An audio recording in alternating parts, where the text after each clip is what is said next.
Hey guys, happy Monday. Wanted to check in with you guys this week and thought I would start with a little walkthrough of how to get the leads that come from the Delta site. Now, everybody gets these leads regardless of whether or not you have the upgraded site. So I noticed that some of you actually have some leads that are sitting there that haven't been checked. So I thought that I would walk through how to get a hold of those. What you're looking at right now is the email that is generated when you get a lead through the website. Now, this comes through directly through Delta. And as you can see here, it comes from MKB Realtors lead system.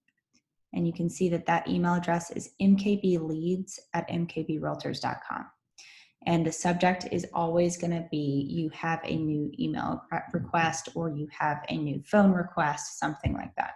Okay. So this is what that email looks like. And I would encourage everyone to add this email address to their contacts because I don't think that any of these go to spam, but just in case, you can kind of hedge your bets by making sure that they're already a contact in there. And you can even categorize it as a different name if you want to do that. Okay.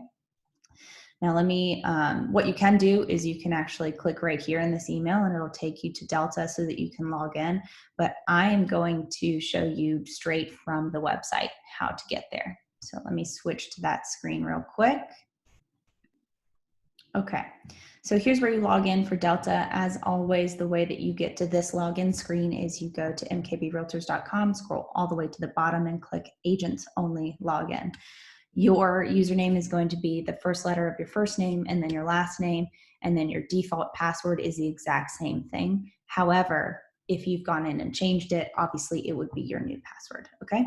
So I'm gonna sign in here. And it takes me to my welcome screen, which actually shows me kind of a snapshot of what I'm looking at for the day. You can see here in this red section, I have one new lead.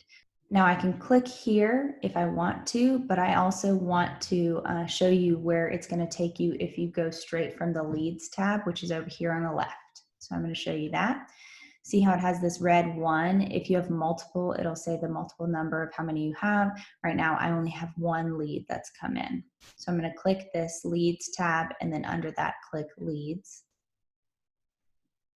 Okay.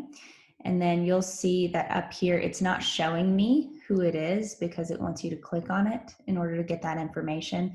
That way you can kind of, it helps you to process it that way so that if you can see all of the information at once, you can process it from there. So what I'm going to do is I'm going to click to view the lead and it brings up their information and their details. So this one came from Mr. Chandler Bing and he is a seller. And what he said is, hey, I'm getting real tired of my house after being stuck here for weeks on end. Could you send me a virtual house valuation based on recent sales in my neighborhood? My address is 1234 Manhattan Street, Roanoke 24018. So that's his email. That'll always show up here under the request button. It'll also tell you where it came from. So this one came from the Contact Us form, which is it's a default page or a default widget on all of your websites is the Contact Us form. And then the request type is email. So what he's done, what it's telling you there is that he's provided an email address, which he would prefer you contact him through.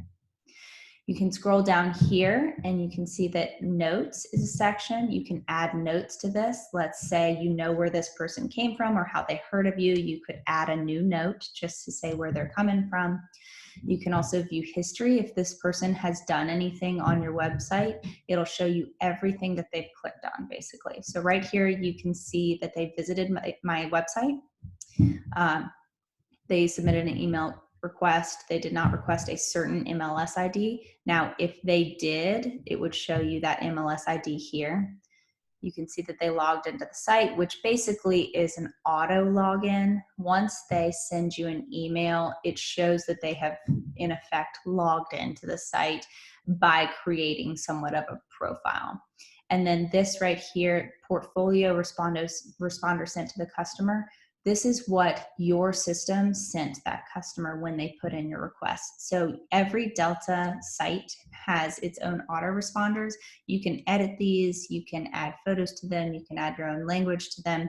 But right now it'll just show you exactly what was sent, which is basically, thanks so much for reaching out. We'll get in touch with you as soon as we can. Okay. So you have three options of how you want to respond to this lead.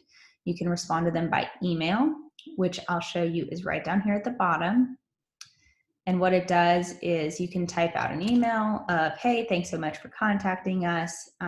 Would love to send you a valuation. Let me work that up, and then I'll send you it over tomorrow afternoon.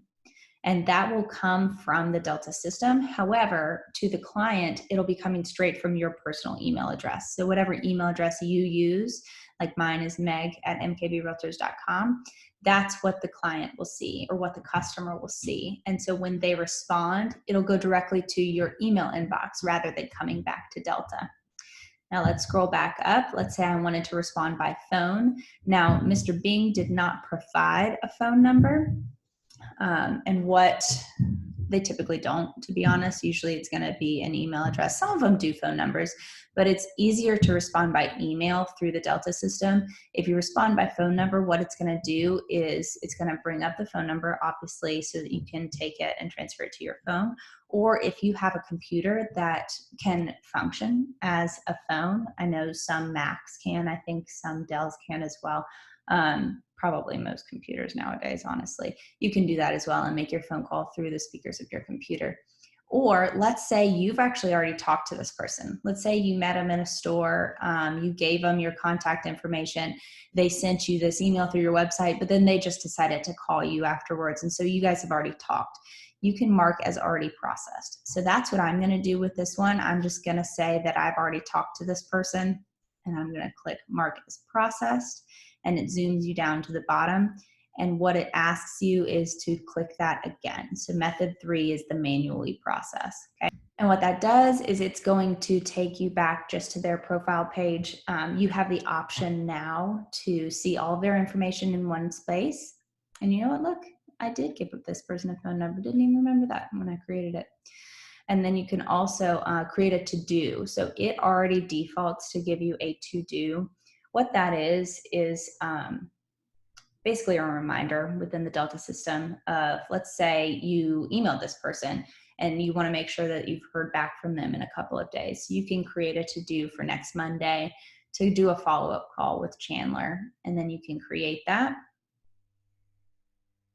It'll process it, say success, and there you go. It'll remind you in this system on Monday the 27th to give Chandler another call. Okay, I hope that was helpful. I hope you guys are doing well.